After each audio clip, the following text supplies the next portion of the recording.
you know what shovel to use when we're edging out the garden? This one. Whoa. Hey Carson, can you carry that down to the garden for me? Okay, let's talk about what we're gonna do first though. So today is like abnormally warm for February. And the kids are like itching to get in the garden. So I was trying to think of a project that we could do together. And something in spring that we always do is edge out the garden. So we're gonna show you that process, right? They're excited to work, so why not give them a job? And this is something that we can do in springtime for a little bit of cleanup. So you can see with having an in-ground garden, it kind of like blends together with the yard after a while. So every spring I come along here and I just edge out the whole side, and that kind of creates a barrier. The weeds don't go up in there. Okay, you take your shovel at the edge there and you're gonna step on it, okay? I'll probably have to help you a little bit and then we can kind of work together. I'm too nervous to go down. I know, so look, then if you go on the other side like this, but you don't want to do a big chunk, we don't want to take a bunch of the garden out. And you just go straight down. Now watch. See how that is an edge like that? Now Carson, bring the bucket over. We'll dump it in the bucket. Okay?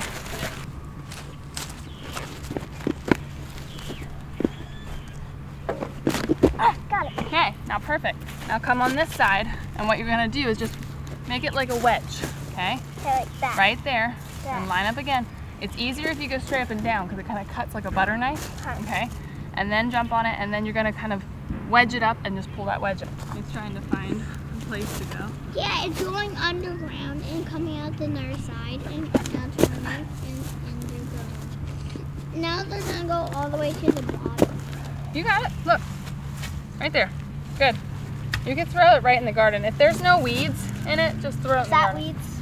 No, I mean, it's just little clovers, it's all right. How's it going, girlie? Look at your line. You're doing Gotta great. hold up my dress though, because I keep stepping on my dress.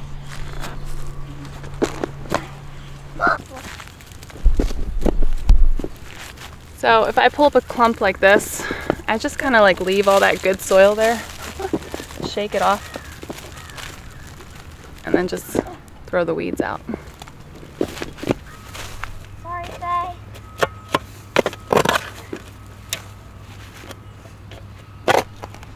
So did you want to work in the garden to get worms or to work today?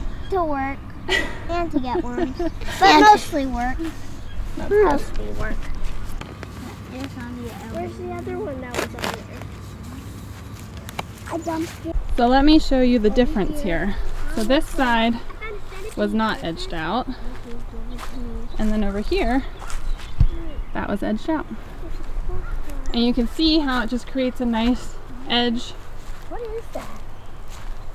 Especially if you're doing a no-till method and it's like in-ground. So this just kind of blends in with the yard, and the whole garden will look like this side. Just gotta hold him by the back. Where is he? Right in your fingers in front of. If you see any rocks, you could throw them in the woods or my bucket. Rachel just found the most glorious worm. Honey, you have to let him in the garden. No. He's been alive for a long time. Can I leave him go, Carson? No. Yeah. I am. Yep. Good soil has lots of worms. This is why we do in-ground. All right, you can see how that little new corner there where the grass is still, that will be Carson's little garden space. And I will skim off that grass, put some fresh compost down, a layer of mulch, and he'll be able to plant in it in the spring. And then you can see how lovely a nice garden line makes the garden look.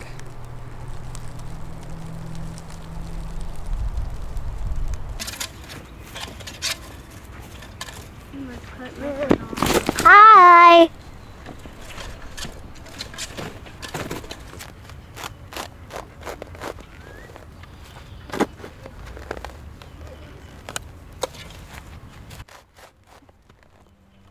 I just took off this top layer of grass and I'm gonna lay cardboard down and put compost over top of it and then come spring, you'll be ready to plant.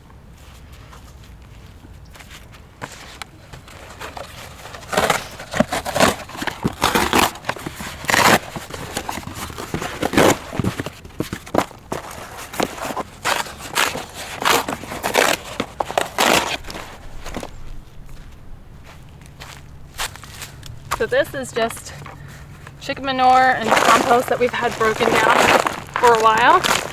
There's still some big pieces in there, but lots of worms.